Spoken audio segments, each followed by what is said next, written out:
Hello friends, আজকে আমি তোমাদের সঙ্গে একটা রেসিপি শেয়ার করছি। প্রথমে কড়াইতে তেল গরম করে নেব, তারপরে ফুলকপি আলু কেটে রাখা সবজিগুলোকে দিয়ে দেবো কড়াই। তারপরে লবণ দিয়ে দেব আর হলুদ দিয়ে দেব। তারপরে কিছুক্ষণ নাড়াচাড়া করে নেব।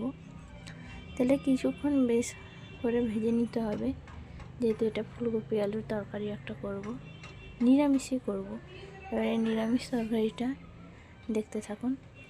একটু ঢাকা নিয়ে আমি ভেজে নেওয়ার পরে এবার আমি এটাকে নামিয়ে ফেলবো। নামিয়ে ফেলার পরে আবার কড়াইতে তেল গরম করে এবারে আদা বাটা জিরে বাটা একসঙ্গে বেটে নিয়েছিলাম, ওটাকে দিয়ে দিলাম। আর এবার একটুখানি ভাজা ভাজা হয়ে গেলে তারপরে দিয়ে দেবো কাজু বাদাম বাটা। এবারে কাজু বাদাম বাটা দেওয়ার পরে তারপরে আবারও এটাকে নাড়াচাড়া করে নেওয়ার পরে এবার এতে লঙ্কা বাটা ছিল, লঙ্কা বাটা দিয়ে দিলাম।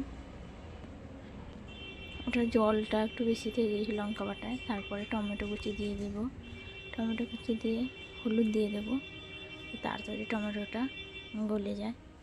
এবারে আর মশলাটা এবারে কষিয়ে নেব। কিছুটা পরিমাণে জল দিয়ে মশলাটা এবারে আমি কষিয়ে নিচ্ছি। কষিয়ে নেওয়ার পরে ফুলকপি আলুটা, ভেজে রাখা ফুলকপি আলুটাকে দিয়ে দেব।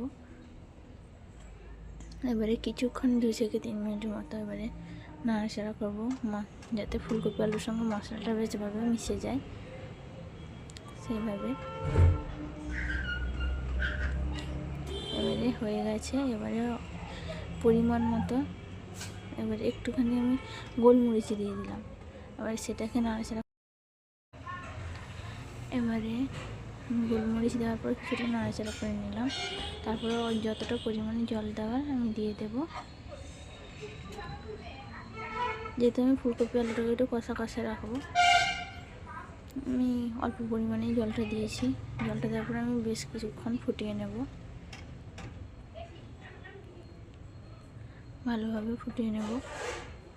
ফুটিয়ে নেওয়ার পরে কিছুক্ষণ 5 থেকে 7 মিনিট মতো ফুটিয়ে নেওয়ার পরে এবার আমি নামিয়ে নেব। এবার আমি ফুলকপি আলু